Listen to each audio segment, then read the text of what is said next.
Right, so we've just come out of the session with the academy directors and admin staff and some coaches. Yeah. So I thought the Think Differently session was really good. Good eye opener. Yeah. And if I'd come into contact and listened to that session, sort of going back 6 years now before I joined the apprenticeship scheme at Rochdale, I think I could have benefited because I had a few mental issues along the way during that 2 years. What position did you play? I was a forward. Right.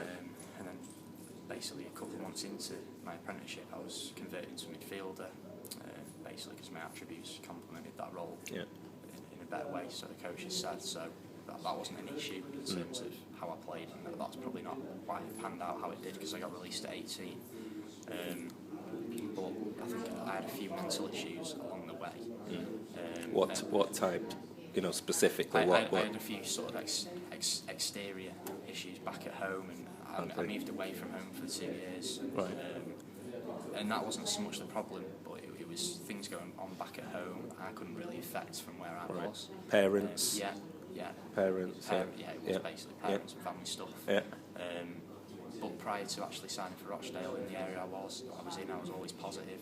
Yeah. I was more, I played sort of Sunday League stuff, and I played for Blackpool, and I was never had a problem with confidence. Yeah. I'd gone to Rochdale, and the manager said to me, you're quick. This is my first time I met him. Yeah. I was blinding. So I didn't actually thought, he's the Barnsley first team manager now, so that's how confident I was. I wouldn't say we were a goose by the end of the 2 years. I would never have said that to him. Yeah. At the end of your 2 years, you wouldn't say that. So what happened, Simon? He was a youth team manager then, and I'd sort of balled in, lightning fast, really, and I scored sort of 6 and 7, I think, when I first moved there. Yeah. Did really well. By the end of my 2 years, he was the first team manager. Yeah. When everyone was sort of, don't want to say anything contentious to him. But then I had a few issues, sort of mentally, confidence problems, sort of towards the end of 2 years. At the same time, there's stuff going back on at home, and then I'm thinking to myself, is it related or not?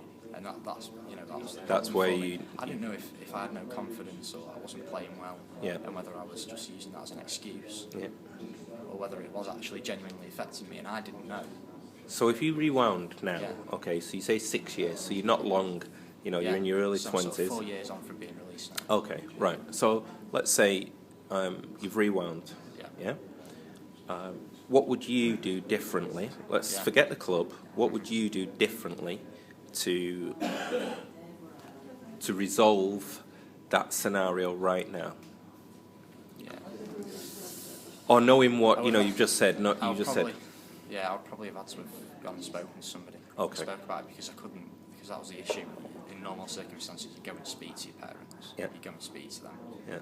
And that wasn't the option. I didn't have that there. Yeah. I had sort of my digs man woman. I had a lack of sort of just someone to speak to. I couldn't speak to anyone at the club. Yeah. You don't. Why? Because there's that fear. Why? There is that Fear. fear. It's just a sign of weakness. Yeah. You don't want to say anything. Yeah. Although it did get to the point where the coach just said to me, come and speak to me. We sat in the dugout. Just general day. We sat in the dugout. I said, what's the problem? I said to him, no confidence at all when I'm playing. He says, you're not the same person you were, a year ago, etc. And I just opened up to him and said, I've got issues going on at home. And I just don't know whether that was an excuse or whether that genuinely did affect me. Yeah. And I needed to sort of be that same player I was, when I first went there. Yeah. And I don't know if it's because I got sort of put in my place when I went to Rochdale, and it's, It was a level up. Yeah, I don't know, because I don't think the ability was the issue. It was definitely something mental. Right. And I just think it could potentially have panned out differently. Yeah. And if I had listened to that sort of stuff, in advance, for me actually signing there and had that opportunity to speak to somebody about mental strength, I think, I'm not the only person in that position.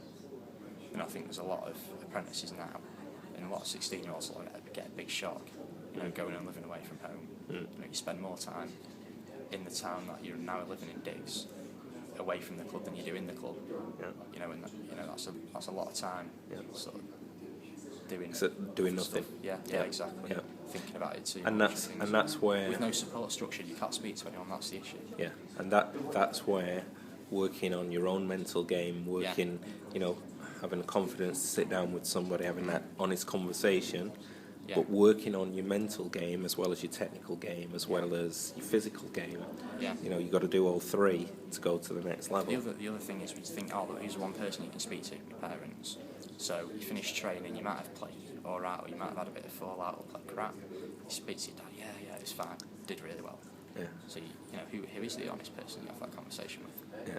You know, who do you have it with? And I think there's a lack of. I think there's just somebody missing somewhere. Yeah.